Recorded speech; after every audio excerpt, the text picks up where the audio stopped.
অবশেষে পাঠ্য বইয়ে স্বাধীনতার ঘোষক হিসেবেই ফিরলেন জিয়াউর রহমান। এছাড়া বঙ্গবন্ধু, মাওলানা ভাসানী, শেরে বাংলা, একে ফজলুল হক সহ অনেকেই যুক্ত হয়েছেন পাঠ্য বইয়ে। এছাড়া ২৪-এর গণঅভ্যুত্থান এবং শহীদদের গল্প অন্তর্ভুক্ত করা হয়েছে বইয়ে। তুলে ধরা হয়েছে আওয়ামী লীগের কারচুপি নির্বাচনও। এনসিটিভি বলছে ইতিহাসের অবদান অনুযায়ী অন্তর্ভুক্ত করা হয়েছে সবাইকে। শিক্ষা বিশেষজ্ঞরা বলছেন সঠিক ইতিহাস জানলেই এগিয়ে যাবে জাতি।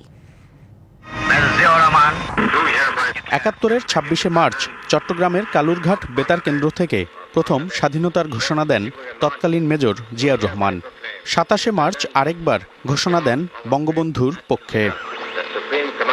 আওয়ামী লীগ সরকারের বিগত ১৬ বছর পাঠ্য বইয়ে ছিল না এই ইতিহাস।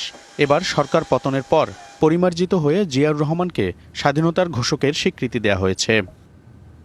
পাশাপাশি পাঠ্য বইয়ে কমানো হয়েছে বঙ্গবন্ধু শেখ মুজিবুর রহমানকে নিয়ে অতিবন্দনা। বাদ পড়েছে শেখ হাসিনার নানা উক্তি। যুক্ত হয়েছে মাওলানা ভাসানী, শেরি বাংলা, একে ফজলুল হক সহ ঐতিহাসিক নানা ব্যক্তিত্বের অবদান। বসুন্ধরা টিস্যুতে ছাড়ের ছড়াছড়ি।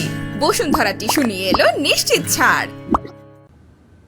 আওয়ামী লীগ সরকারের কারচুপির নির্বাচনের বিষয়েও উঠে এসেছে পাঠ্য বইয়ে। এছাড়া ২৪-এর গণঅভ্যুত্থান, শহীদ আবু সাইদ ও মুগ্ধ সহ অনেকেরই অবদান অন্তর্ভুক্ত হয়েছে। আছে গণঅভ্যুত্থান নিয়ে নানা গল্প ও কবিতাও। এই ধরনের অভ্যুত্থান তো আগেও হয়েছে।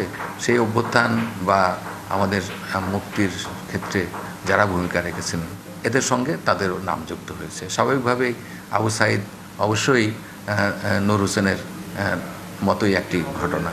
মুগ্ধ কিংবা এরা কিন্তু এই কাতারের সেই হিসেবেই কন্টেন্ট হিসেবে আনার চেষ্টা করা হয়েছে। সঠিক ইতিহাস তুলে ধরার কথা জানিয়েছে জাতীয় শিক্ষাক্রম ও পাঠ্যপুস্তক বোর্ড এনসিটিবি। কোনো ব্যক্তিকে প্রাধান্য বড় করে বা ছোট করে পাঠ্যপুস্তকের কন্টেন্ট হওয়াটা ঠিক নয়। যার যে যতটুকু অবদান সেটাই হবে। আমরা পাঠ্যপুস্তককে কখনোই কোনো রাজনৈতিক প্রচারণার কোনো বস্তুতে পরিণত করতে চাই না।